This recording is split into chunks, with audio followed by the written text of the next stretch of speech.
Hey guys, welcome back to Real Love Scenario. Woo! Hey, we back another week in our happy place. Welcome back to all our real lovers.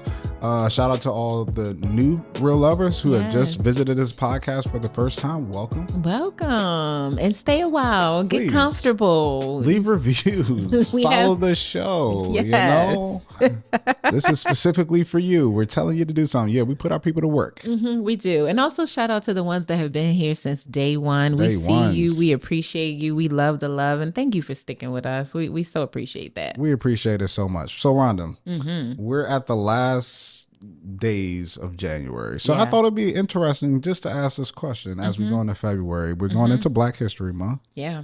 The month of our people. Yeah. We deserve more than a month, but that's what we got right now. Yeah. So I just wanted to know, who was your favorite Black history figure and why? Oh, wow. That's a good question, Dre. I try not to choose the obvious. So I'm going to go with Shirley Chisholm.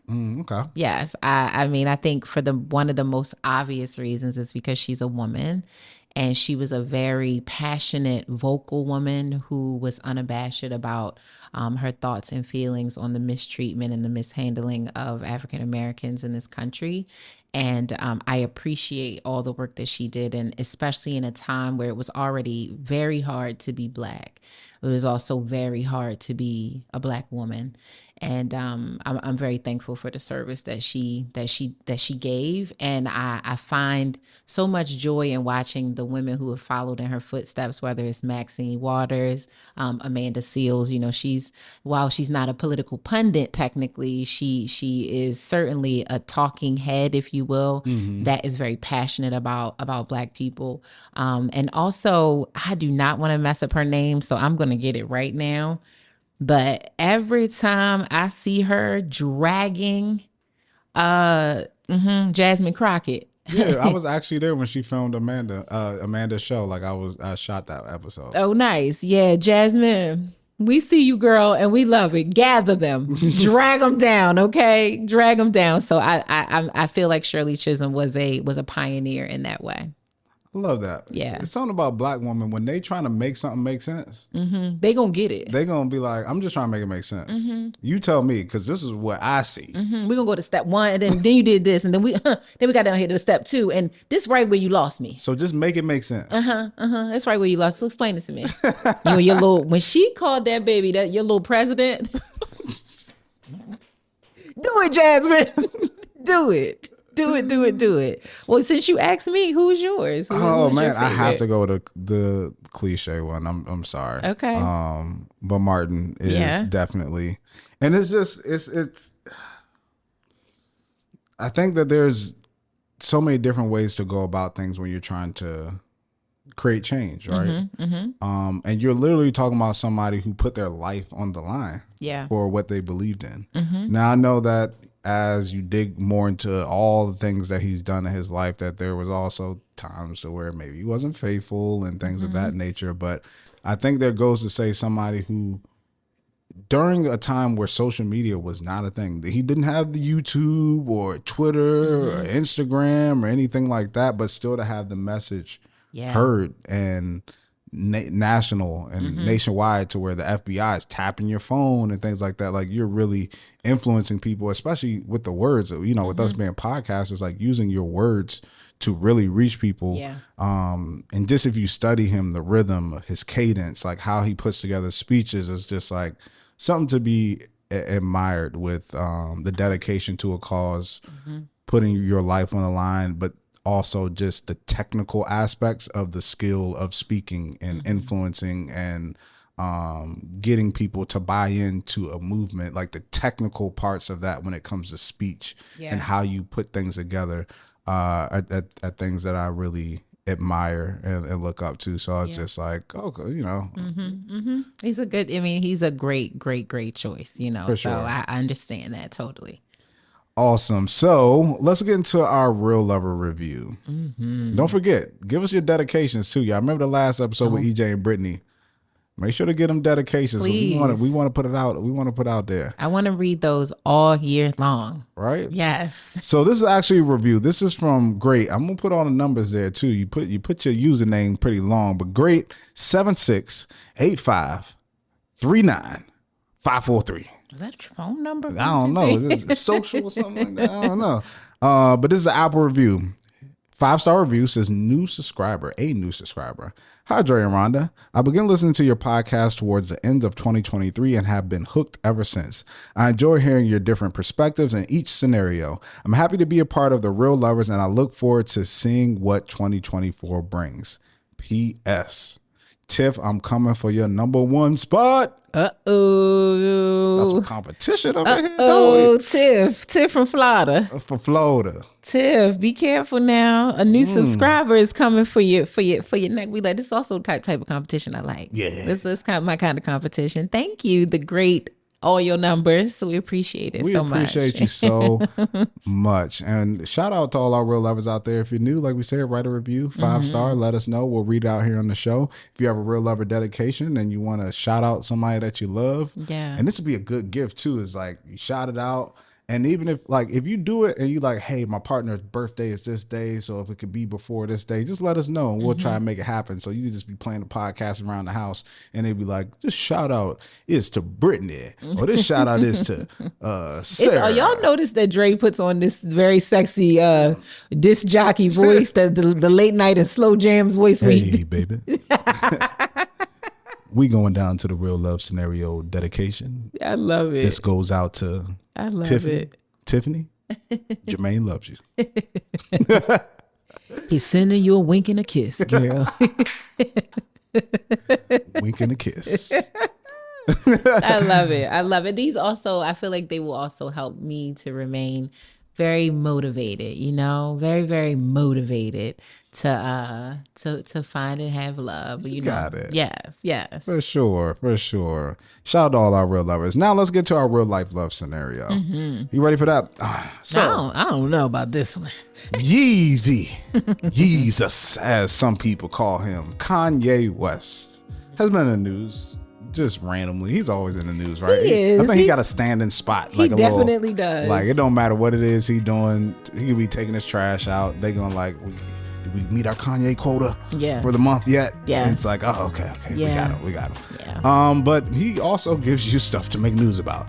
Always, if we call it news, I guess, for entertainment.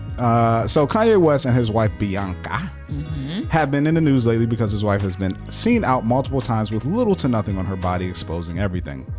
Most people on the internet are critical of her and the way she is dressing and prefer that the two keep everything they do, including her body parts, in private. So, don't really want to focus on them too much, but really want to ask the question, do you care what your partner wears in public and on social media, and how do you determine what's too provocative for your partner to wear in public? I do care about it. Okay. I do. And more than anything, I think if I do see your social media and how you show yourself now, if you are like too revealing already, I'm probably already just not really attracted to you. And I'm also just not in the business of trying to change people. So if that's who you were when I first saw you, I first came to know who you were, I wouldn't then get in a relationship with you and ask you to change that, because that was kind of like, I guess it's like who you are and what you like to do. I just in general am not going to be very drawn to a man that goes out of his way to always be very provocative. But I also don't want a man that nobody wants. I'm just being honest with you. So it can like turn me on when other women find my man attractive, not to a disrespectful level, but yeah. So if you look good and you show that you look good, I'm not bothered by that. But when you sell up certain parts that really, to me, are mine. And that for a guy, to me, is primarily your like actual private area. Like if you're constantly posting videos or pictures of you in sweatpants or certain things that really show that off, that would bother me, because I just don't want you to be going to social media looking for that. Yeah, I don't want you going there looking for that. Send that to me, baby. I'm gonna give you all the hype you need. on your sweatpants photo or video. So that's all. I just don't want you to be almost selling it, selling it up and selling it up on a platter. So I would not want to even date you if that's kind of what I see you doing all the time, because I just don't want to try to change you in that way. I'm not the girl for you. Gotcha. I'm not the girl for you. What about you? I think it has to be relevant and related to what you do. Mm-hmm. So if we're on a beach vacation, you can wear a bikini, right? Or a bathing suit. Mm-hmm. I don't want you posting that if we at home and you just on the couch and like, it just don't make sense. Like make it make sense to me. Right. And then on your profession. So like even early on, like I did a lot of modeling. So I had a lot of pictures on my page with no shirt and stuff like that, because that was just part of the brand of what I was doing and who I was. But still my wife had to feel comfortable with it. I think that that's always the thing that no item of clothing is to me more important than like my partner's opinion necessarily. And not to say like, some people are just over the top with what you have to wear and what they don't want you to wear. But I feel like most people are reasonable, and it's like, just ask your person, like, you feel comfortable with this? And I'm sure that most married couples, especially if they show up on social media in a certain way, they might ask their person, like, you cool with this? Or they know their person would be cool with this. Yeah. One thing that I think about, which is somebody that we both love, Kelly Rowland. Yes. And the Me one picture. More than Trey. No, I'm joking. But the one picture where she posted, I think it was the girls out in Paris or something like that. Oh, yeah. Right? That one? Yes. Who got? Who got? Broke the internet. Shout out to Tim Weatherspoon. I see you, brother. That's your wife. But I'm sure that she either talked to him about it, or like she knew he would be okay with that before doing something like that. Yes. And I think that that's just how you operate when you're in a relationship, that you make sure your person's okay. Yeah. Now, personally, I have a line to where even if y'all both are okay, like Ye and Bianca, there's still some things I prefer that you just not put out anyways. That just as a unit, we just both are like, no, everybody in society will be okay if you just keep that part of things to yourself. That would be the preference. But I don't really, I'm probably a little bit more strict when it comes to things than others when it comes to breed. But I think women, you just have more things to expose than men do, right? That's true. And then it's all like, outfits are more sexy, more tight fitting, more see-through, more like all those things.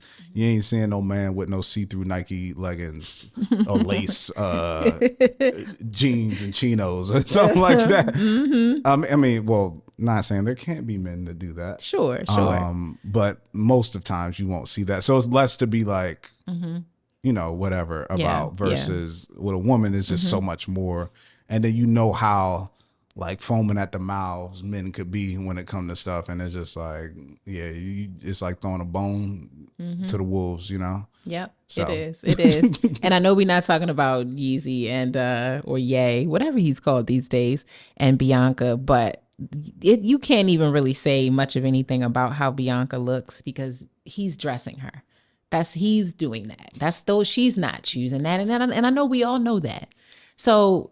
Yeah, this is not like she's just doing it and he's like, why would you be outside like this? He told her to wear that, y'all. So I'm gonna take the shoestring. Yeah, slide it up your bike. Put it on with a pair of stockings. The girl had on a pillow one time. They both walking around with no shoes on. Y'all, please, Kanye. I'm sorry, Ye, or whoever you are these days. Yeah, but I just don't want you to be putting it up on a platter. That's all. I don't want you to be doing it for attention-seeking purposes. I think that's where it gets tricky. For sure. Yes.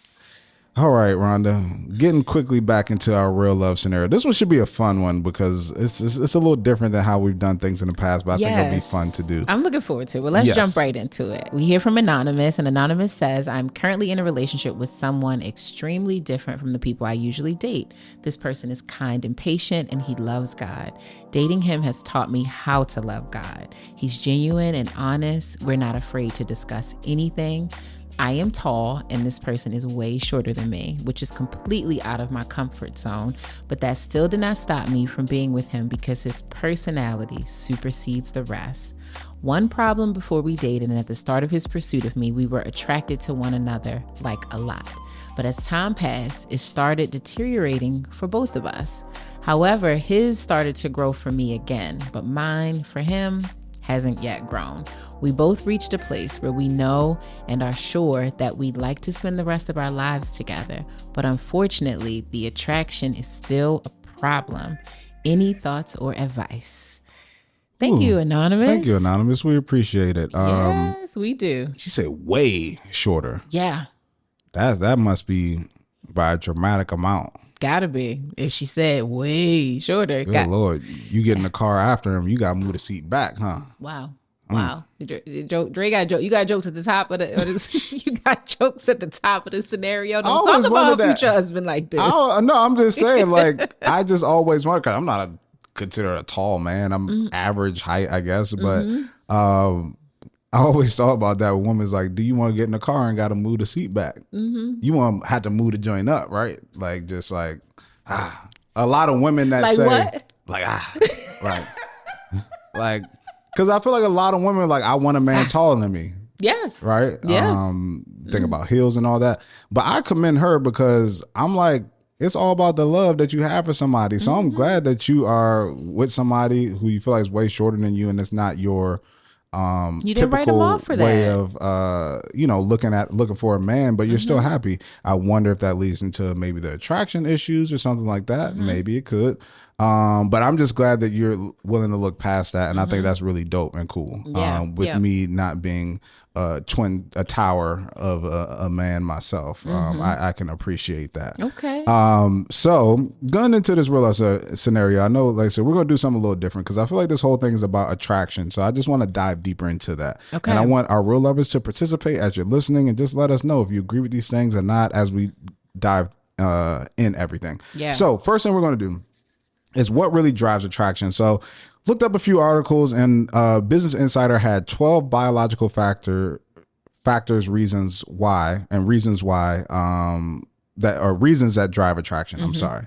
12 biological factors that drive attraction. So we're going to go through these different 12 biological factors, and we'll talk about our own experiences, if we believe it, if we don't believe it, and just have an open discussion about it. And that's going to be kind of the first section of what we discussed today. And then we'll go into some other things. So first thing on the list is smell. And the context is a study in 2008 found women with certain scents are more attractive to men. Rhonda, do you agree that really can drive attraction? Yes, very much so. I mean, and I know the study is about women, but I think it could work both ways. absolutely. For sure. That is, whew, I can't even get my words out of my mouth all the way correctly, because one, scent is very important to me. Me smelling good is very important to me. I love perfume. I love home scents. I just love smelling good, and I like everything around me to smell good. And so I take a lot of pride in the choice of lotions, oils, hairsprays. It's certain hair care products that I use that they're good products, but they're also like, they smell really good. Like, I really think about that. I think about putting perfume and scent on certain parts of my body that where it's just warmer, because I always want to smell really good. But a man, child, I want, yes. I want that lingering, I'm not even with you anymore, but I can still smell you. Or like, we kissed, and so because it was on your face, now that's a thing for me. Rhonda having flashbacks. Yeah, So what Mona call it? Nope. I thought I was going to get her to say it. Dick backs. Yeah. Rhonda's face lighting up. So I'm having smellbacks. Yes, I love when a man cares about how he smells. I do. It's very attractive. Okay. No, I completely agree. Yes. Smell is important. Smell is interesting. Because when met with a version of this sensory thing that's not appealing. Oh my goodness. That's one of the most quickest. You'll have somebody curse who won't curse. You have somebody take the Lord's name in vain who don't take the Lord's name in vain. Because when it hits you, it's quick. What they said about like a thief in the night. You just be walking, mind your business, and my. What the hell is that? Somebody died. Yeah. Somebody died in your mouth. Wow, you stink. Yes, you just have very little tolerance for that. So it gets really disrespectful when it comes to smell and sense. Yes. But I think it's one of those things too, to where it's like you're okay with no smell. Yes. Right? Yes. Like having great smell enhances. You're okay with, just the average no. Most people be okay with just no smell. But the smelling, that's when it's a real problem. Problem. And also masking really bad smell with really good smells, like thinking that cologne and perfume and stuff, body splash somehow compensates for just you taking regular baths, and understanding how a off balance pH will impact the way that you smell, or not getting checked out, or not pulling things apart and using a white washcloth so you can really see what's going on. Listen, all of these things play a very important part into how you smell. And while I would much rather you smell like absolutely nothing, just clean, I want that all day long. But like, come on, like once you smell like nothing, give me a little something. Even if it's just a warm, clean smell like shea butter or powdery-ish smell, I'm okay with that too. Yeah. Not to dig too much into graphics, but it would be too graphic with things. But an example of this, I remember in college, I was laying in the bed, just like, not like, I won't say laying, across the bed. So don't you just kind of like plop on a bed or something like that. And I was with one of my friends, and a friend that maybe we probably could have it was just like we friends, but it could. And I hate to say it, but one day we was chilling, and she like swung her leg open to just put her leg on the bed. And when I tell you, whew, I was like, nah, I'm good. Yeah, nope, I'm okay. Never again. And I was just like, nah, nope. Never even thought even crossed my head anymore. Yeah, it went straight out. Yeah. Yeah. And that's the effects of bad smell. It can really just be like, yeah, nah. I'm good on you. I'm very, very good on you. Okay. So next one is taste. Yeah. So people transfer about 80 million bacteria when they kiss each other. Sounds nasty. Yeah. And yet they keep doing it. Not only does kissing stimulate the release of oxytocin, but the taste of another person also helps with biological attraction. Do you agree with this? Yes. Okay. I'm going to leave it there.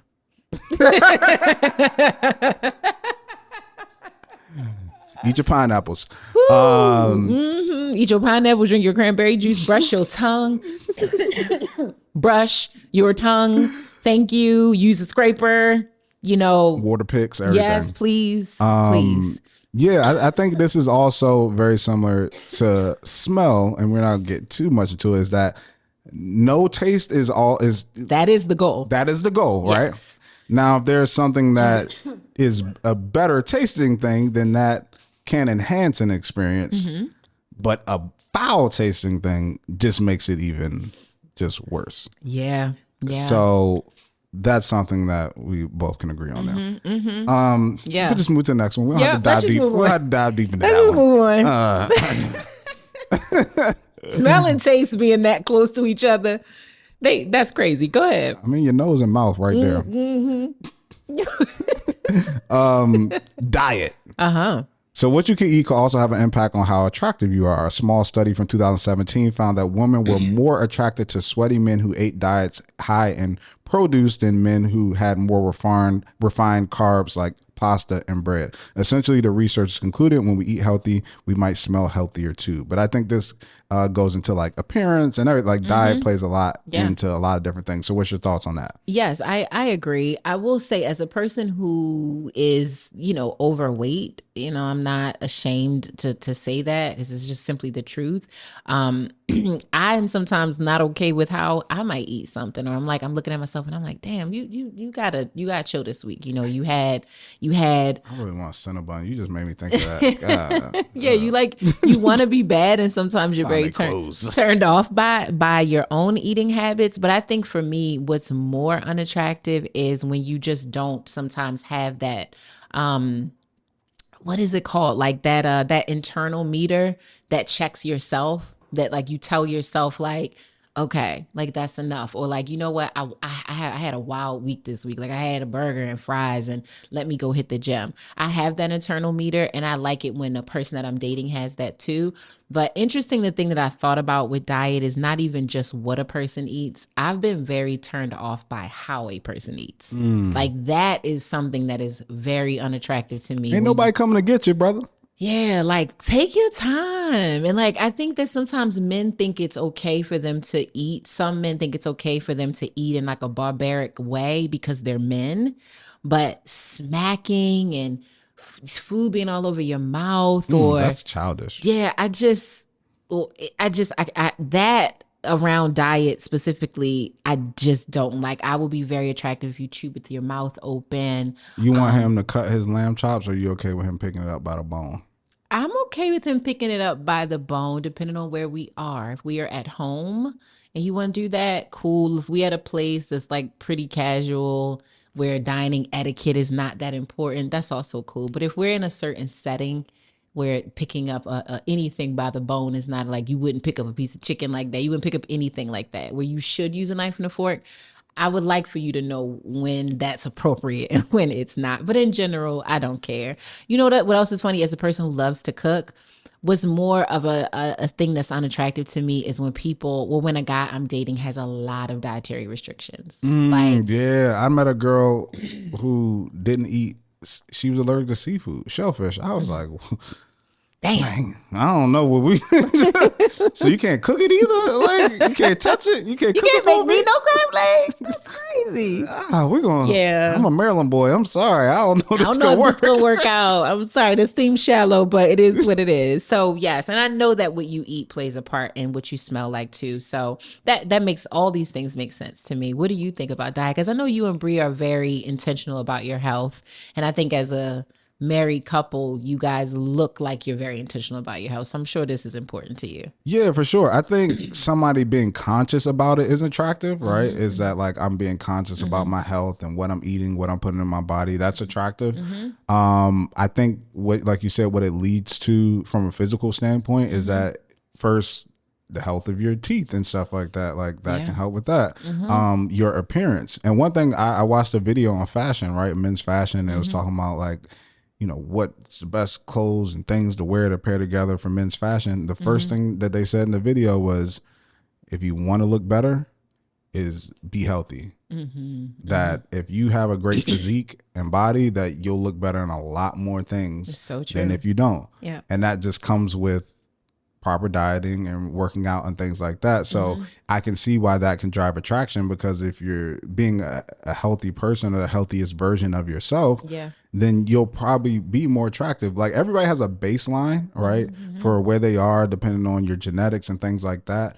But though your fitness matters and your attractiveness. And I think that if you're with somebody, they'll be more attracted to the more fit version of you than the version that's not, regardless of what your baseline is, right? Because everybody won't be J-Lo at whatever age she's at, or, you know, or Tiana Taylor, like people who are just really naturally fit. Just really fit. But the more fit version of yourself will be more attractive to the person who was already attracted to you, which is the person that you're in a relationship with. Yeah. So I definitely think diet is important. Yes. So this is a interesting one here. Fertility. Being fertile doesn't just make you smell attractive, but it can affect how you look too. One study from years ago found that men would rate women's faces and voices as more attractive when they were at the most fertile phase of their cycle. However, a study in a speed dating setting from 2021 found that women closer to ovulating were actually no more attractive to men. They were more likely to ask the men out on a date, though. The people that do these studies are interesting, ain't they? Like, who are you ovulating? Right. Does that make you cuter to me or not? Yeah, this one is so tricky to me. I don't have any real experience with it. To be honest, I'm not totally tracking my ovulation because I'm not trying to get pregnant right now. So I can't really say that I know if I'm. I don't know. For some reason, I feel like this one is. I feel like this one is not really a thing. Like I don't know. I guess this is more for a man towards a woman. Yeah, I don't know. I think I watch a lot of nature documentaries, and I think that you see that there are certain times of the year and stuff like that to where like men know that, and it's like this breeding thing. So maybe there's some type of things, I don't know, things that come out or sense, I don't know, that when you're in this position that pushes you towards like wanting to be with somebody. But through my experience, I ain't see a girl and be like, you ovulating, ain't you, girl? I can say you go on that cycle. You like because you looking good, girl. Yeah, ain't glowing, you know, looking. But I do think that one of the things that men are attracted to when it comes to women is the ability to be able to produce children and things like that. So I think that age and stuff like that plays a part into your ability to be able to reproduce or especially continue if you're my younger. legacy. If you're younger. So that's something. So hormones is the next one, and it says hormones and more hormones. So I'm going to read the next two. Some research has suggested that our hormonal balance might impact who we desire. For instance, men with high levels of testosterone may be more attracted to women with more feminine faces, meaning big eyes, high eyebrows, and a smaller jaw. But higher levels of testosterone may not make men seem any better looking. Which is very interesting. Very interesting. Don't know the science behind that. I kind of just go with what I see, with what I like. Yeah. Yes. But then it talks about more hormones. So it put hormones twice, like two. That's the 2 of the 12. Love is connected with several hormones that make us feel warm and fuzzy. Dopamine is the reward hormone that is released when we do something that makes you feel good, such as spending time with loved ones and having sex. Attraction is also associated with higher levels of serotonin, the happy hormone, and physical contact, hugging as well as sexual contact has been shown to increase your oxytocin, the love hormone. So it makes sense that spending more time with someone, enjoying their company, and touching them more would make you feel more attracted to them. And I think that's how we traditionally see hormones and think of hormones. Yes. And I think that does align with having that physical contact, hugging, kissing, stuff like that, triggers that dopamine and that thing that makes you all warm and fuzzy inside and makes you want more of it. Yes. And that's probably one of my favorite experiences about love and dating is that scientific biological thing that's happening inside of you that you know what it is, when you're feeling it, and you more importantly probably know when you're not feeling it, when it's just like, dang, he put his hand on my leg and I feel nothing. But a man that you're really attracted to does the same thing and it just feels like your whole body's on fire. It's just like, whew, he could just blow on me and I would fall over, So this is one of my favorite things about love and attraction. It's just that oxytocin, that dopamine, that serotonin. These are just, and you don't only get them in romantic relationships. You have serotonin in any type of dynamic or any type of thing that makes you feel really good. You feel that release in your body. And I love that feeling. No, I remember that. I was just thinking about this the other day about when it comes to drugs and things like that, like why people do drugs. And my wife and I, for most people know, I didn't smoke anything my whole life, right? Like playing football, I was like, I'm not putting my scholarship on the line to risk, nothing for this. And in football, like what they used to do, they used to wake you up or come at practice at 7 p.m. and say you got to test at 4:45 a.m. the next day. Surprise, like no prep, no nothing. Yep. So I was like, I'm not risking that. But as I got older, I started, smoking cigars because I want to be out on a boat and doing stuff like that. Had some weed as well, and I get why people do it. It's very socially and casually, like not something that I do. I don't buy it. I don't roll up anything like that. But when we were on our cruise, Brie and I took like a little edible that somebody gave us, and it was one of the best times. Like we had fun that night, and it was a good time. And I was like, why do people take drugs? And they hit me. I was like, people take drugs associated with the time that they had with those drugs. If it was a great time, then that's why they continue to keep taking it, because they were like, I had an amazing time with that. If it was a horrible time, then everybody be like, I'm staying away from that. But I think that kind of falls in line with humans because it's in relationships, because it's the same chemical feeling that you're feeling inside, is that when you have these great experiences with these people, it makes you want to spend more time with them and do more things with them, because that chemical, that dopamine that you're getting like when you're doing drugs, it's the same thing when you're having these moments with people that you're like chasing this. And we see sometimes people get addicted to that, and really the person that they fell in love with and was getting those dopamine hits has departed and ain't that person that they said they were going to be. But people are staying with that person hoping they can get that hit again. But that person don't exist no more. That was fake. Yep. But I say all to say that yes, this hormones, we agree. Yeah, so the next one, kindness. If someone is kind, it can make them more attractive and can also make them more likable. A study showed that putting positive character traits against someone's photo means people rated them as better looking.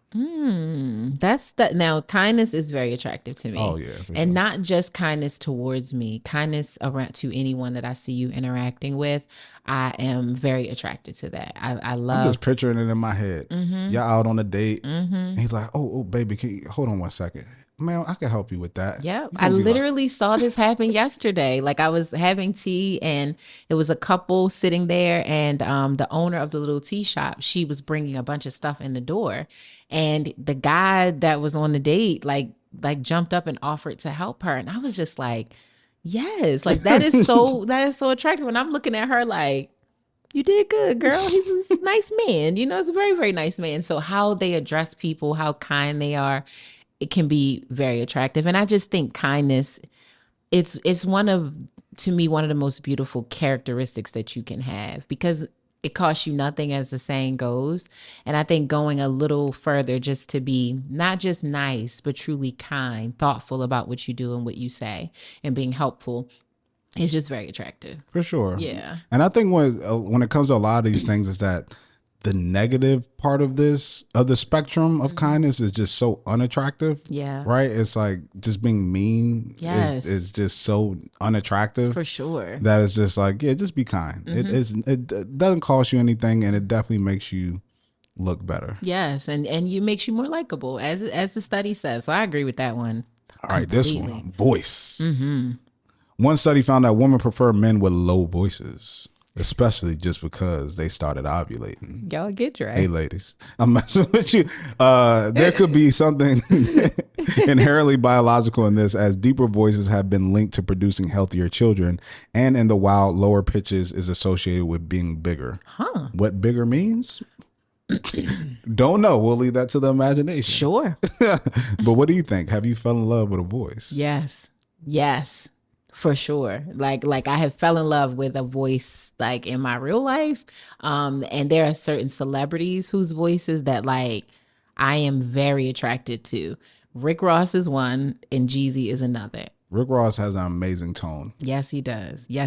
Really, really great tone. Like you could close my eyes and he could just talk and I'm just like, yes, it just sounds so good. And I feel the same way about Jeezy. Like I love his speaking voice. I love his rapping voice. So voice is very attractive to me. I'm just thinking about some people who be like, they're cool, but just the way they talk. It just gets on my nerves. Yes. I've heard people say that, like, it just gets on my nerves the way they talk. Like, I just can't stand it. Yeah. That's a thing. Like, I think that's a thing. And it's also a thing, fun fact about me, that like, as I, grew up and came into what was my woman voice, I noticed that I had a heavier tone.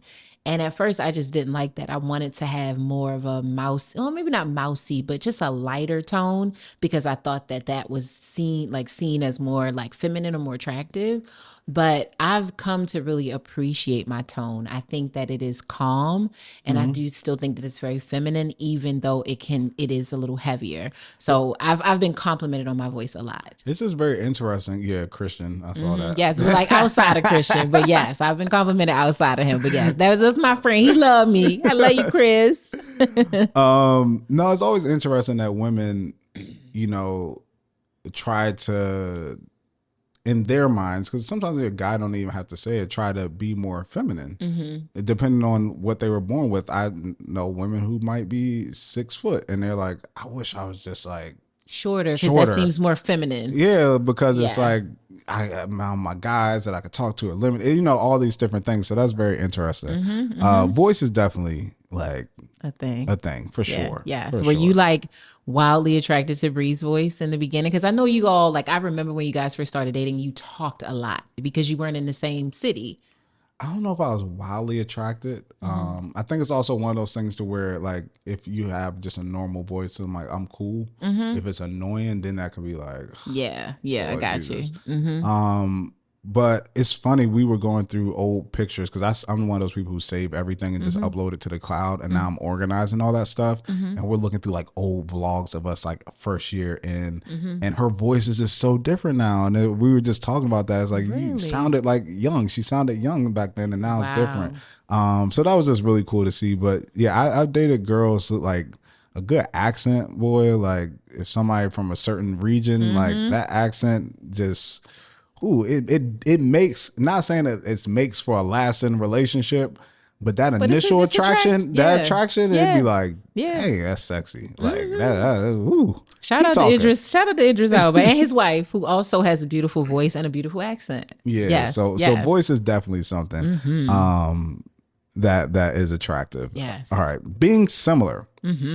Research points to us being attracted to people who are similar to us, both physical and in personality. For example, research from St. Andrews University in Scotland show we are attracted to features that our parents had when we were born, such as eye color. This could be because we see them as our first caregiver and associate positive feelings with their features.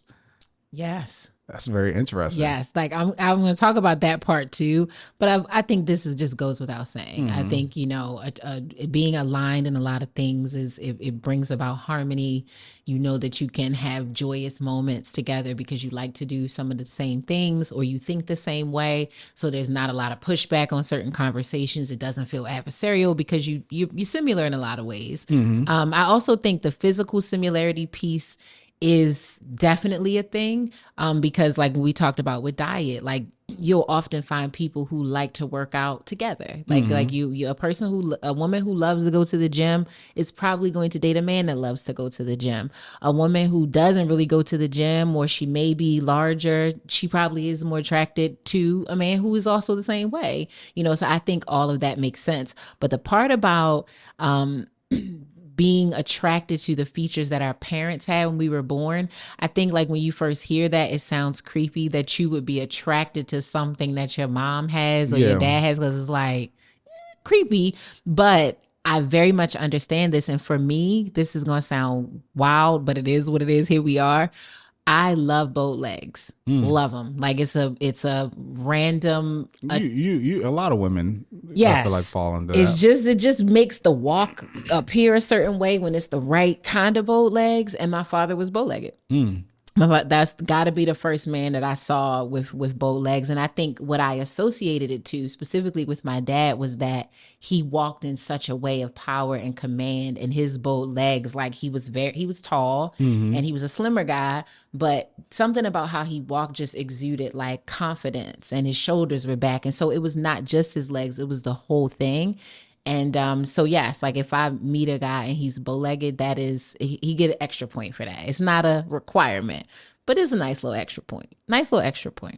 Yeah, no, I agree. Being similar is important. You have to have some alignment on things. Yes. In order for something to make sense. And that's the similarity thing is the easiest part of connecting, right, with somebody. And I tell people it's easy. Like I know sometimes y'all meet people and be like, we connected on so much. Like, it ain't hard. It's not hard. If you find somebody in your age group, let's say you're a millennial, you find another millennial of the same race and color and culture of you, y'all gonna connect on a lot. Yeah. Just in general. Like, just default. And then if y'all from the same area, y'all gonna connect on a lot. There's gonna be a lot of things that like a lot of things that come, and it's gonna be connection. Yes. And that's easy to do. So, but I think that does make somebody attractive, and you could be like, oh, wow, like, yeah, we can have, I'm thinking of all the different things we could have fun together because we both enjoy the same things. Yep. So the next one is being different, which is the opposite. Yes.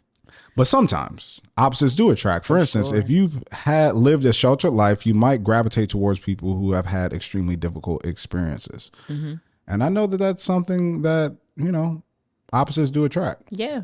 And I think difference brings about new perspective. And that's the thing that I like about you potentially being from different backgrounds, or even being from different cities, or you going to a HBCU versus them going to a PWI. Like, I think that that is the nice part about being different, is that it gleans different perspectives. And I love to learn within a relationship. Like I love being introduced to new concepts, even down to like if you're from a different culture, you know, I'm learning the way that your family might prepare things versus how I prepare things, or I'm learning your customs or how you celebrate holidays. So I think those things are really nice when they are based in like discovery. And I think being exposed to a lot of different things is a great thing. So I do think that's very attractive too. For sure. Difference can offer balance, which is one thing, but I think different is intriguing. Yes.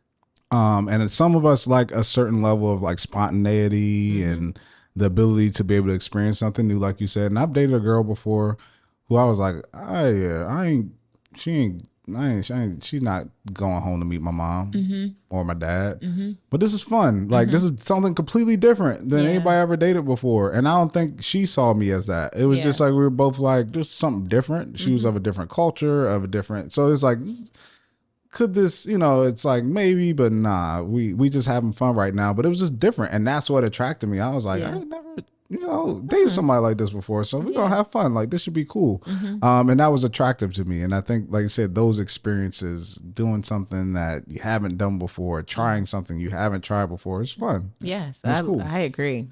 All right. Maturity. As people mature, they tend to learn more about themselves. This can work in your favor when looking for a partner because you're more likely to know what you want and what's important to you. This is my number one thing. Yes, I talked about this about attraction, is finding somebody who is mature. Like I love people who know how to carry themselves and who know how to handle themselves. Even an attraction standpoint, not even just from, because I'm married now, but even people that I'm going to be working with, even people that I want to be friends with, even people that I'm interacting with. I want a certain level of maturity. I told you when I was now, even though I'm out the market, I hate when I see it. And even when I was somebody who was out there, I can't stand beggar, broke, like girl mentality. Like to me, that just screams immaturity when you're out just trying to finesse dudes and trying to one up and take. And I can sense that you're not really here for any genuine connection with anybody. You're just trying to finesse your way to the top. Like to me, that screams immature. Yeah. And that's an unattractive thing to me.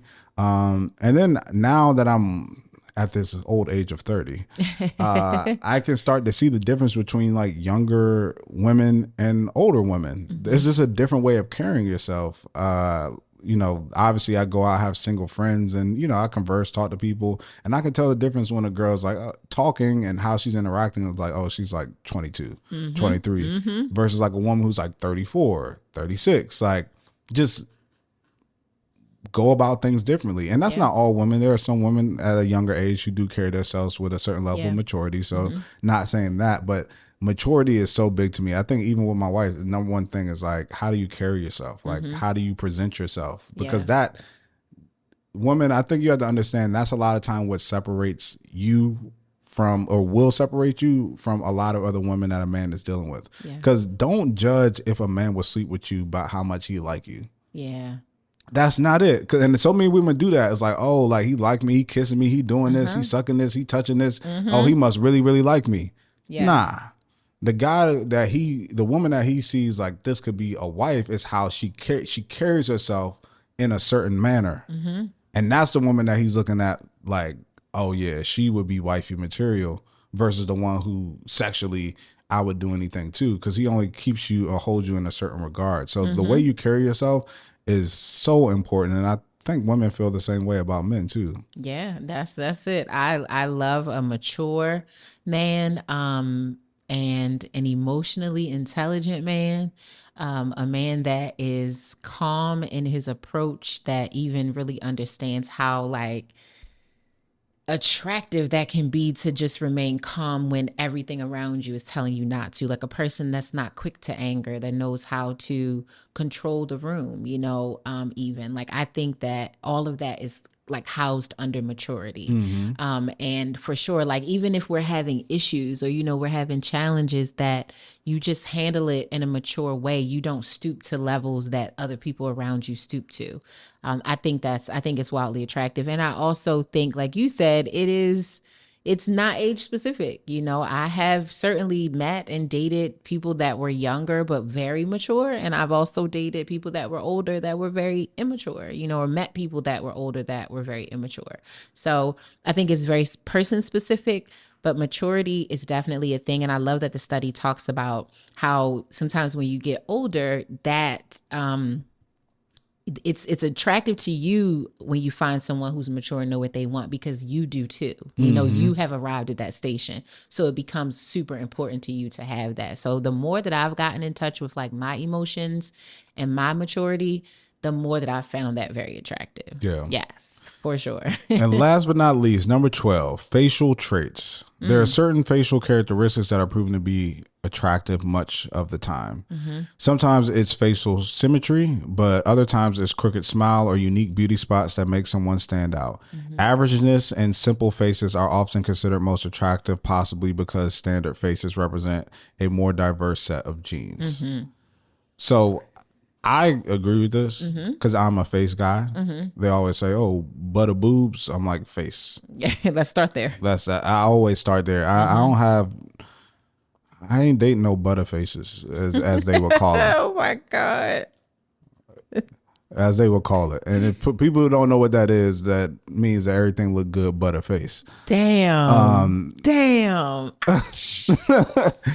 I did not coin the term. This is not a Dre term. All right. I'm just using this to add to the conversation that we're having. I've always been a face person. I mean, a lot of the women that I've dated in the past are all petite, really petite women, cute, you know, faces, stuff like that. And that's all subjective, right? At the end of the day. But from my perspective, I just can't not do like a can't have face. She gotta have a pretty face, even if it's for just something just straight physical, like, and that's all. Like, I still can't sacrifice that. She still gotta have a pretty face. Still gotta have a pretty face for me. Yeah, I think facial traits, I mean, it just all ties into beauty. It all ties into, you know, just physical aesthetics. Certainly, I like a good looking man, a man that probably, generally speaking, most women find attractive. But I think sometimes I actually am drawn to unique facial features. For sure. Yeah, like I brought up Idris Elba, and I think most women believe that he's very attractive, but there's some that feel like certain facial features that he has is like, that's not actually attractive. Like, he has a very large pronounced nose. I think it just looks really good on his face. You know, like, I just think the symmetry of his face is really nice.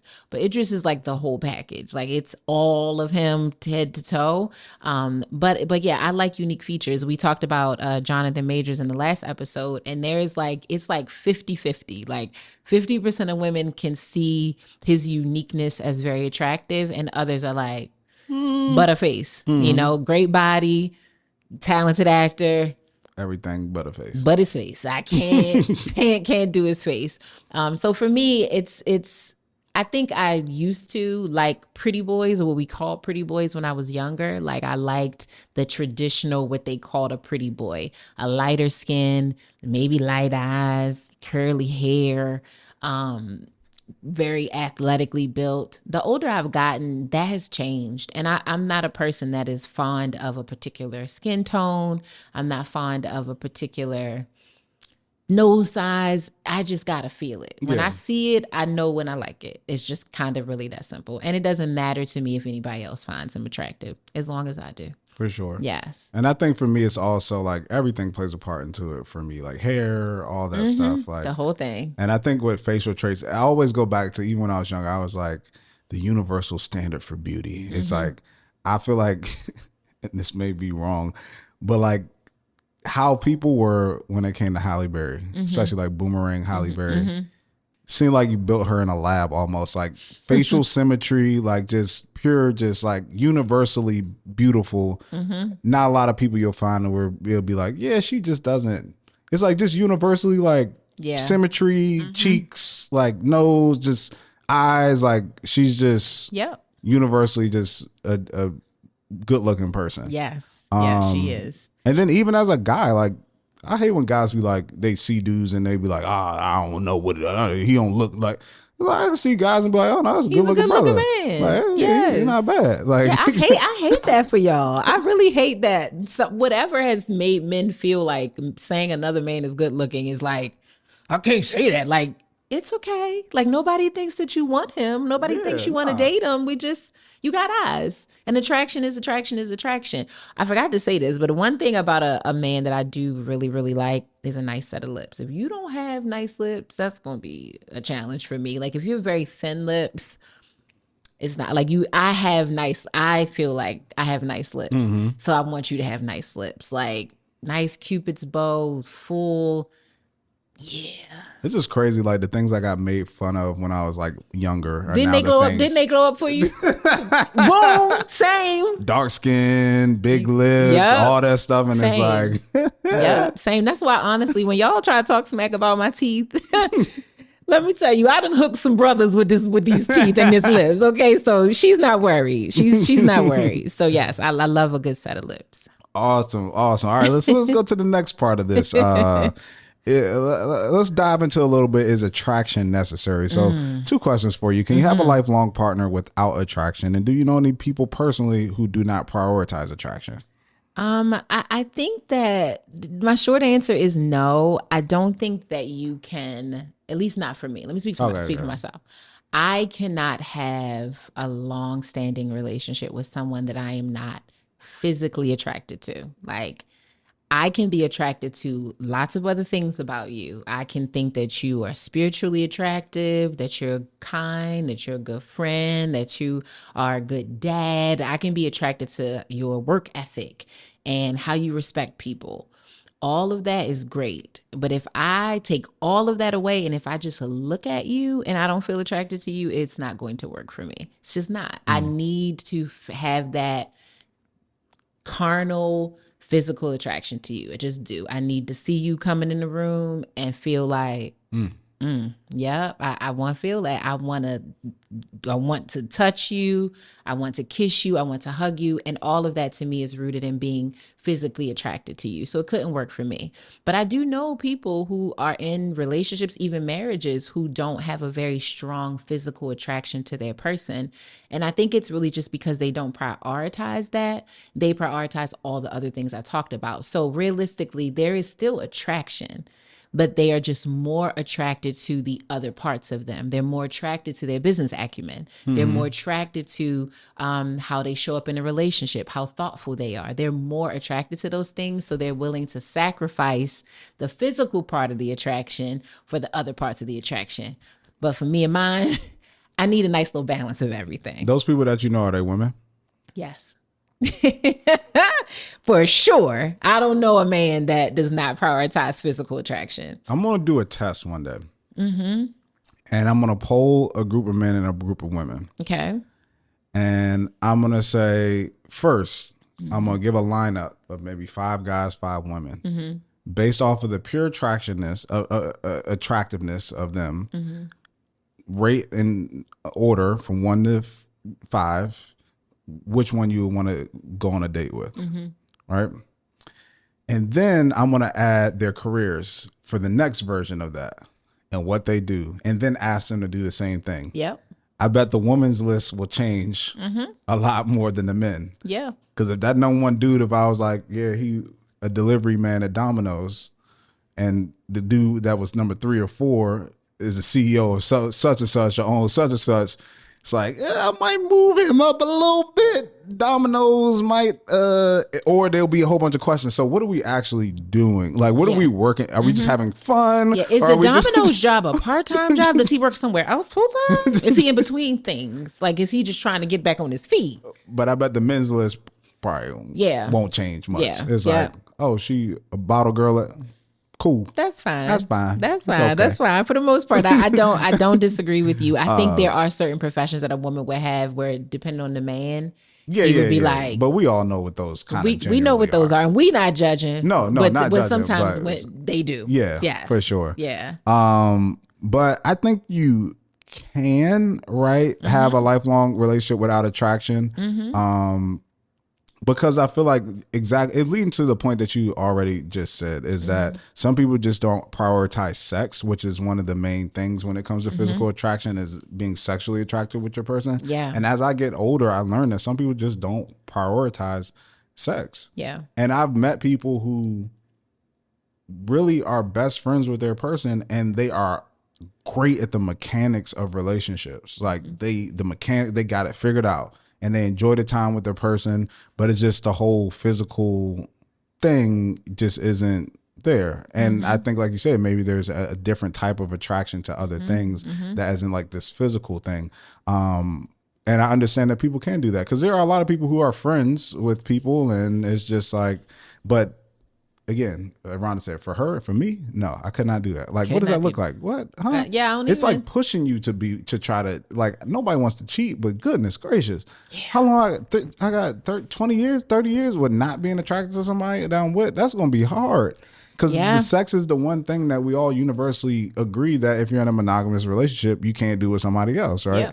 So it's like, if I'm not attracted to you, like, what happens when I stop, if the rockets don't go up or the well runs dry, you know what I'm saying? Like, there ain't nothing I can do about that, right? It's like... It's the sayings for me.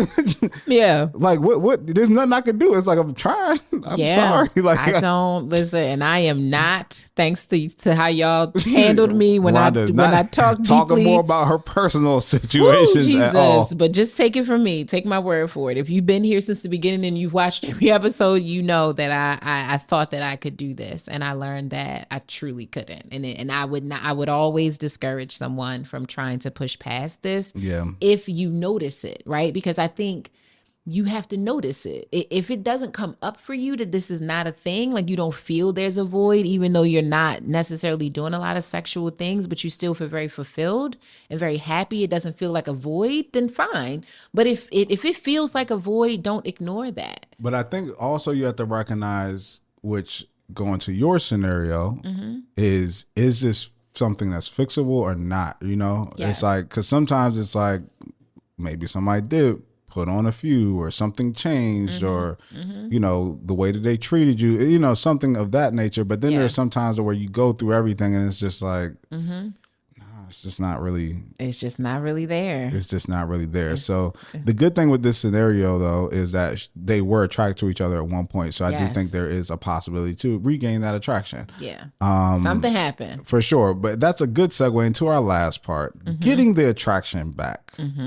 Can you regain attraction to someone? So first, I want to break this in two parts. So we visited this website called Love to Pivot. And it listed reasons why people lose attraction. So I want to start there. We could talk about that. And then it talks about how to regain attraction. So first one, why people lose attraction. Harbored anger. Yeah.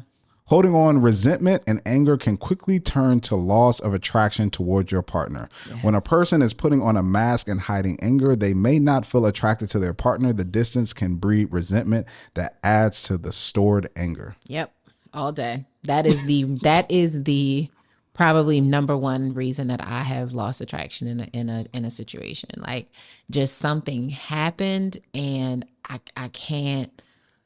Like, it's almost like it literally just left my body. Like, I stopped being attracted to you. It reminds me of our last scenario, and reading on Instagram under the everything, they like, everything but the sister thing, man. The sister thing. Oh, like, yes. I don't know if I can get past the sister. You was good, everything else, but the sister thing, like, I don't know about that. And I think that that's like something to where, and you can see that he's dealing with, some issues with that, but it's like that, those type of things, or that anger is just like, yeah. That's a tough one. This next one, though, communication deterioration. Have you and your partner started talking more and more in practical terms and less about the emotionally intimate subjects that matter? The lack of adequate communication can lead to loss of attraction. Dre Smith, how much do we talk about communication on this podcast? All the time. That is the root of 90% of y'all's issues in your scenarios. And so when you don't have communication, like a flow of effective communication, absolutely you're going to not be attracted to the person. You don't even want to talk to them. So how you going to get into the physical sides of things when you don't even want to talk? Like, talking is an important part, even if it's just a few words. You know those, well, maybe you don't, because most of them for me are coming from the male species, but a man can, who I'm really attracted to, and we firing on all cylinders, can say 2 to 3 words to me and it's on and popping. Like, come here, I need to see you. Come talk to me. If we good, that's all the communication I need to get into the physical realm with you. But if we are not good, those words are flat dead. They will not work. Come talk to me. Oh, now you want to talk. Okay. For what? Finally, I mean, seeing as though we haven't spoken in 3 days because of our problems, you know, like, so I agree with this. Absolutely. Like, you got to really work on that, because it just, to me, it's a cancer. It breaks down everything else. And you can't be fearful to have certain conversations. You can't be scared to have certain conversations, which is one thing that it's leading to, is that when it comes to emotional, intimate things, some people shy away from having those conversations. Yeah. And if you don't have those, it's like, how could anybody ever know? How can we improve? How can we be better to each other in this space if we don't ever talk about it? Yeah. So, yeah. Yep. You want to go with the next one? Yes. I'll let you take over. Go ahead. Failure to share activities. As your relationship lasts, most couples may tend to fall into a routine. Busy couples may stop having new adventures, and a long-term partnership may mean you stop interacting in new and fresh ways. This lack of fresh activities can lead to you starting to lose attraction to your significant other. I see this a lot when people have kids. They fall into the routine, and the routine is the excuse of why they can't do other things to keep their relationship alive and have those adventures and continue to date one another and things like that. Yep. And I can see how that, you know, can make things a little dry. Yeah, just talked about it briefly in the episode from 2 weeks ago, of that, like, you lose sight of that sometimes, and it causes you to kind of fall out of love. You still love the person, you're still in a relationship with them, but that oxytocin, that dopamine, that serotonin, you've lost that because you're too far down into a routine. So I think that's a huge one. Change in physical appearance. You just talked about that. Feeling comfortable in a relationship is great, but sometimes changes can affect the sexual interest of a partner. When someone has stopped putting out all the bells and whistles that they donned when dating, the partner may not have the same attraction. Yep. We talked about that. We did. The physical. Kelly Rowland talks about that in Cater to You. I keep it right. I keep my figure tight. Yes. And I think you should, at a minimum, maintain what you had. And I do think, obviously, in long term, and if there are health issues or things happen, you got to have some flexibility.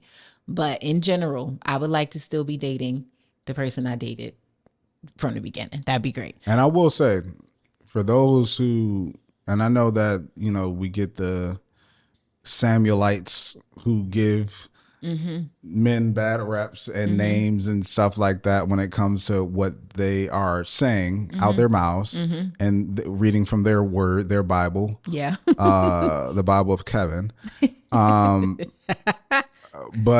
the truth is that, like I said this earlier in the episode, whatever your baseline is, the most fit version of yourself will be the most attractive version of yourself, whether that's to your partner that you're currently with, or to people if you're single. Like, if you want to attract more men or attract more women, the more fit version of yourself will give you a better chance. Not saying it's the cheat code and that's the only thing, but that will give you a better chance of attracting more people versus a version of yourself that may be a little bit out of shape or things like that. Yeah, find your tribe too. Like, physical attraction is extremely subjective. For sure. Like the people that like you. Hopefully that works out. And if not, you definitely got to make some changes. All right. The next one is boredom. Boredom can also cause loss of attraction. People tend to crave novelty.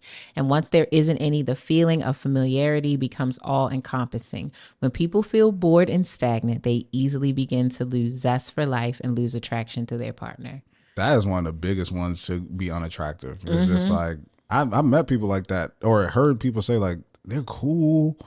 It would be like a safe option, but it's just like boring. Like, every time I'm like, yo, we should go do this, they're like, no, I just want to chill in the house. Every time let's try this. No, I don't want to do that. I don't eat that. And it's like, I'm scared. I've never been there before. It's like, come on, man. Like, let's have some fun, man. Let's spice it up Zest a this bit. thing up. Like, yes. And that goes across all facets for friendships, me. everything. For me, yes. Friendships, but also within a romantic relationship. Oh, like, I get what you're saying. Yeah, like I want to have fun adventures outside. I want to go on cool vacations. I want to have some fun in the bed too. Like let's have explore. fun all the time. You know, let's keep it spicy. So I like that one. Merged identities. When you first fall in love with someone, it is because of their unique traits. You should nurture that uniqueness in a relationship too. When people become enmeshed, the natural progression is for sexual attraction to diminish as the result of too much familiarity. Cherish your uniqueness so you can value being together. This is so good. So good. Like, right? Because I it's hard, right? Because what I've learned a lot of times is the things that you love about a person is also on the same spectrum of the things that sometimes you dislike. And I realized that even in my relationship, I tell Bree our business worked because we're different, but we also had issues because we're different, right? She's strong where I'm weak, but when we approach certain situations and certain things, she has a different way of thinking than I have. So that caused us to bump heads. So sometimes it could be tempting to try to change the person that you're with to be more like you so that y'all can align on more things. But you got to be careful that you're not changing the essence of who they are, that what made you like them. Right. So it's like, and then you change, like you said, their uniqueness. And then if they start become more like you, you're like, you missed the thing, even if it's subconscious, that made you fall for them in the first place. And then they stop being them and they might get more boring and just more like even unmotivated because they feel like every time they try to be themselves, they're being pushed down to not be that person. So they become a less exciting person, a less happy person, a less joyous person.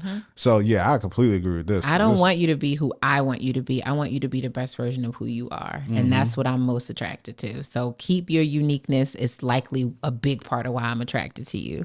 And the last one for kind of, maintaining, for why people lose attraction is survival patterns. You may be drawn to someone simply because their behavior is familiar from your childhood or adolescence, which may not be healthy. For example, they may be abusive. Eventually, you wake up and lose attraction. I'll let you speak to this one. Yeah, it is. It's a real thing. It's a real thing, that trauma bonding, that you're just getting with something because it feels comfortable and it feels cozy.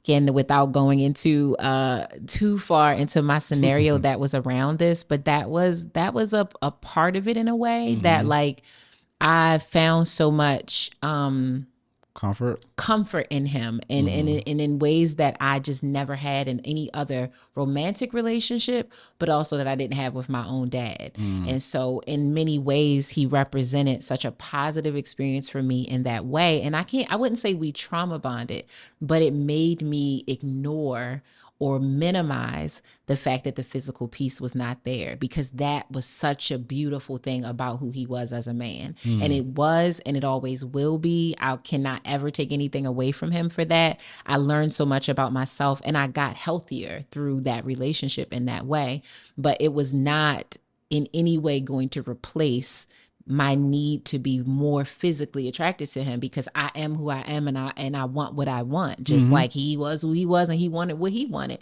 Even though I was good to him in a lot of ways, if he wasn't physically attracted to me, it wouldn't have worked. Yeah. It just wouldn't have worked. So you got to be super, super careful with this and know that sometimes you are not dating a person like your dad.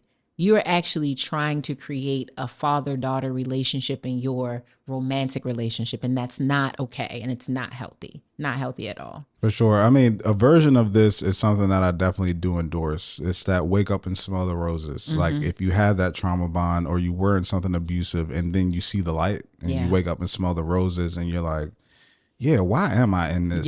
Like this person don't love me. Yeah. And you do lose attraction. That's when I fully endorse the loss of attraction, because that attraction wasn't healthy. Yeah, wasn't healthy to begin with. Absolutely not. So as we round this out, I want to go over the how to regain attraction. And let's see if we agree on these things. Yeah. So number one is face your fears. First, try to take care of yourself.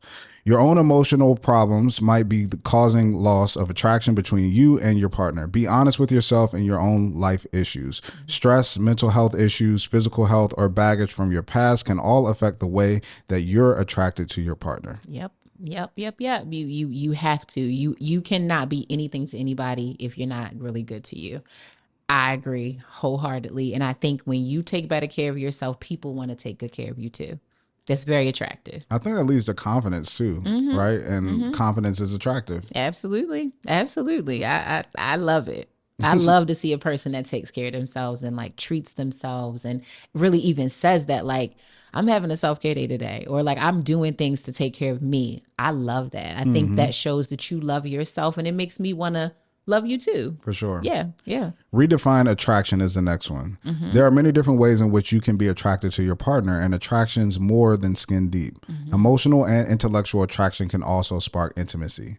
And that's something that we had talked about before when you were like, sometimes it's not the physical that they're attracted to, it's other things that they're attracted to. Things. Yeah. And I think that redefining attraction is important. And what does that mean to you? And I think as you get older, that changes, right? To where the physical was once more important. Like I said, now for me, it's maturity. Like how you carry yourself. You could be the baddest girl in the world. If you carry yourself immaturely and like a child and all that, I'm good. I don't want nothing to do with you if I was out in the market, which I'm not. But yes, redefining attraction, I think that happens naturally as you grow and experience life, and you value things. I think you find more, I guess that's true. Like you find the things that you find more attractive are prioritized by what you value ultimately. Yes. And if you value appearances and stuff like that, that'll probably be top on your priority list.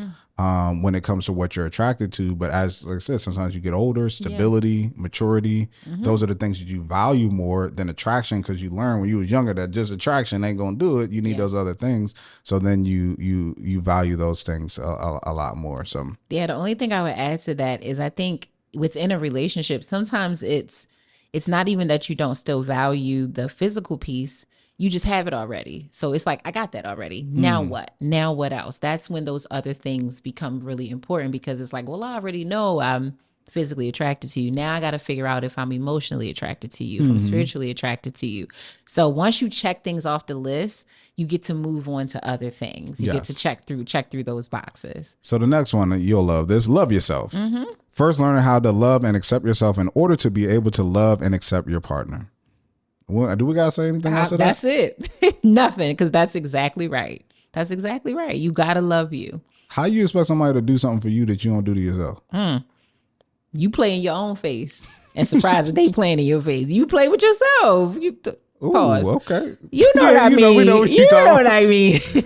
But you cannot expect somebody to love you if you don't love yourself. You cannot expect somebody to think you're beautiful if you don't think you're beautiful. Yes. And when you are searching for somebody to validate your beautiness, that's when you fall into that trap of becoming dependent on somebody. Yes. And then you stay in an unhealthy situation because you're relying on them to make you feel secure in your own self. 1,000%. Exclamation point. I wonder if my kids gonna like me when I'm lecturing them. They're gonna receive it, but they might always, like, he get on my especially nerves. My daughter, she gonna be, woo, Lord, she gonna be like, my God. Yep, stomps and eye rolls. Remember, don't just focus on the now. Go back in time a bit and try to remember that you remember what made you fall what made you fall in love with your partner in the first place. That's it. Sometimes you gotta go back. You do. And I think more people should go back, like, especially when you're feeling like you're having that moment where you're like looking at this person like, ugh, something drew you there. If you remember being in a happy, healthy place, sometimes it's just the thought of that, like, you know what, I love this person and they're not trying to do this to me. They don't mean to be doing this to me. Let me harken back to that so that we can push through this so we can get back to that. For sure. You have to remember when times were at their best, and sometimes you got to remind them to remember it too. Especially if you've been in a relationship for a really long time. It's nothing, like I said, Brie and I were going through old stuff. It's nothing like looking back at like old things and seeing like how you were, what you look like, even from a physical standpoint, or even what y'all were like together, like the dynamic, and it like that could spark old memories and be like, dang, like I miss when we was like that. You my little boo, right? Connect. So if you've started to lose I'm gonna let Rhonda read because I'm tired. If you started to lose emotional and mental connection to your partner, you should work on reestablishing those connections.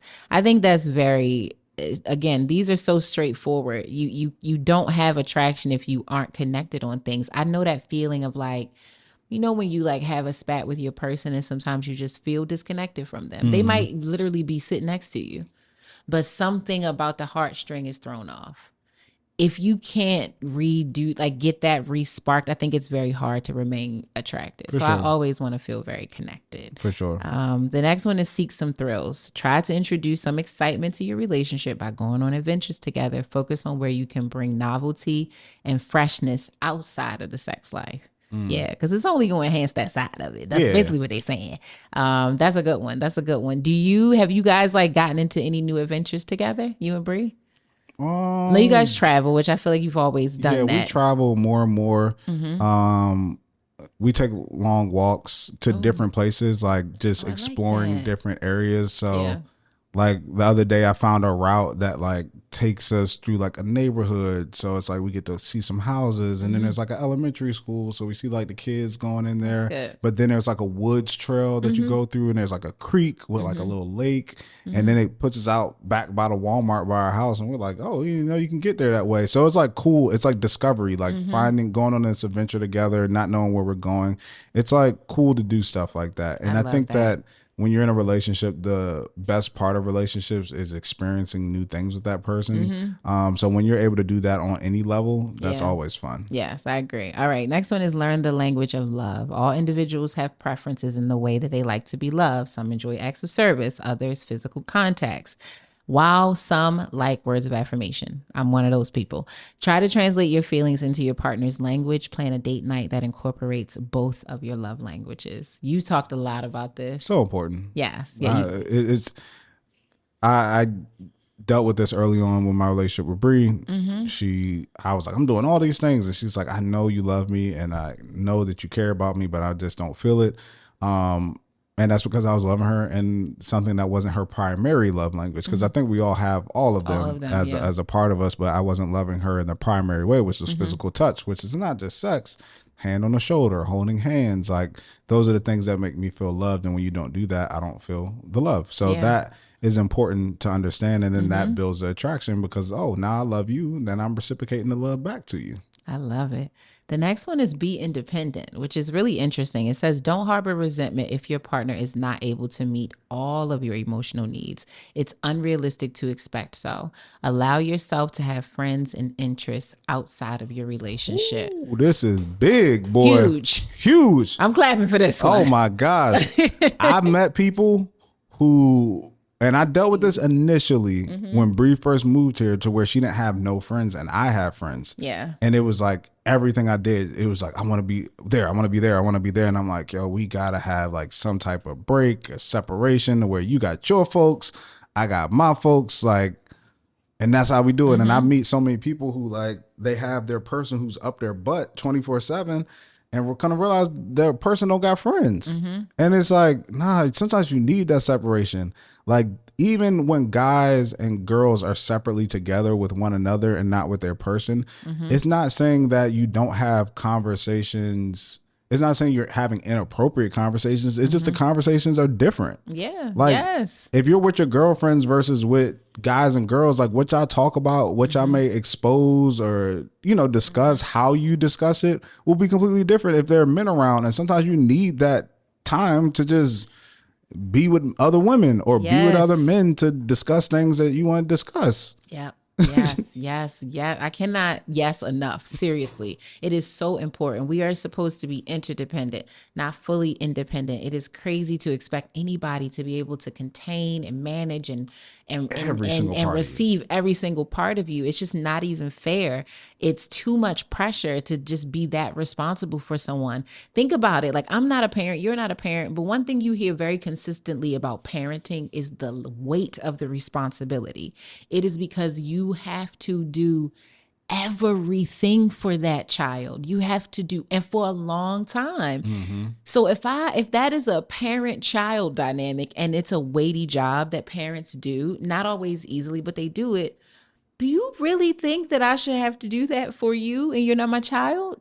That's my best kind of connection to that. So being independent is huge. And I think it also makes you appreciate your person. I think it also sometimes introduces different perspectives when you just go and do things, even if it's not with other people, you just go and do something else. Sometimes it even makes you just appreciate your person more, you know, like you watch somebody else do something. You went to get a smoothie and you saw a couple in there having a really weird argument and you just go home like, I love you. You know Every what I'm time I saying? go out and go somewhere or like a guy's trip and be out in the club and stuff Yeah. like that, I always kind of be like, man, I'm so glad you my wife. I'm glad I'm married and you are my wife because Lord, it's rough out It's here. wild out here. But yeah, that was a huge one. And the last one is try intimacy coaching. Sometimes all you do can fail in reigniting a physical relationship. Oh, got it. Okay, I misread that. Sometimes all you do can fail in reigniting a physical relationship, but there's no reason to despair. You can always contact experienced coaches who can help you and your partner feel emotionally and physically connected again, reviving your physical relationship in the process. Because sometimes the help is outside of the two of you. Sometimes, I mean, we talk about that. Like, that's always the case if you feel like you can't solve the problem internally. And this is a great scenario to where you both truly love each other and want to be with each other. Yes, and made the decision to spend the rest of your lives together. That's huge. Yeah, trying to go and exhausting all options to figure this out is important. And I think you guys should do that. I think this was, and I think this was a great episode because this kind of leads into, like I said, we're going to bring more experts on, and this kind of leads to like having that to where we kind of dive into these different articles and things and talk about certain topics. So I really enjoyed it. But getting back to the scenario, what's your lasting advice for this couple? Because I think hopefully we help with going through the different things that cause for failure of attraction or what makes people attractive and how to regain attraction back. But what's your redefine attraction, like all these different things that come with attraction. But what's your final advice to this real lover here? Well, I think Anonymous has very clearly stated that they have decided that they are going to spend the rest of their lives together. And I think that is a beautiful thing. And I think it deserves admiration. But I do think you want to really understand when you say you're not, like his attraction has come back, but yours has not. What exactly is the root of what you're finding unattractive? You mentioned his height in the scenario. Is that what it is? Because he can't change that, right? It's nothing he could do. He can't get taller. You can't get shorter. That's not going to change. But if it's something else, perhaps there's a redefining that's possible. So I'm even giving you advice that I wouldn't even normally give because of my own experience with it, that it just was not something that I would suggest you push past. But I would just suggest that you ensure that whatever the other things are, if there are other things that you are very attracted to, that you believe that they can sustain. Because if you don't believe that they can sustain, it would just be so unfortunate for you to get that far down into the rabbit hole of being married, and then this is something that you kind of knew prior to then. So we'll just figure out what makes you not attracted to him, because he loves God, he's honest, he's genuine, you want to spend the rest of your life with him. So what is it? Yeah. So what is it? Find out what that is and improve on it if you can. For sure. Yeah. No, I completely agree with that. There's not much more to add to that, but in the one part, when it talks about regaining attraction, trying an intimacy coach, I think also therapy can be helpful too in determining what is the thing that you're, what made you lose your attraction to that person. Because I think the intimacy coaching a lot of times involves both you all, but the individual therapy can help you sort through your ideas and your thoughts and your feelings. Because the worst thing you can do is that when you're unattracted to somebody, just throwing crap out there to them and just trying to get them in change in every type of way because you don't know. Wear this. Okay. I thought that was it. That didn't work. Damn, that ain't it. Oh, try this sexually. Nah. Damn, that didn't work. That didn't work either. Do this. And they're trying all these things that you're asking them to do, and they start to get exhausted and irritated about it because they're like, oh, I'm doing everything that you want. Like, you got to figure out what that thing is. And sometimes you may need help, like diving into what it is and why you feel the way you feel. But the good thing is that, like, I always tell people this, and Rhonda agrees with this as well, is that when there was attraction in the beginning, or when people say they're having sexual issues, but they were having great sex in the beginning. Like at least there was a base and a point to where there was attraction there, and that you guys did like really like each other and were into each other from a physical standpoint. So if that's a thing, that's a positive sign, and it's just about finding that. And he was able to find it. And I think it's kind of cool that you guys are openly talking about this. I do too, because a lot of people don't. Yeah. And you just like figure this out 10 years in, like, I never really liked you from the beginning. It's crazy. Yep. Surprise. Oh man, no, that's true.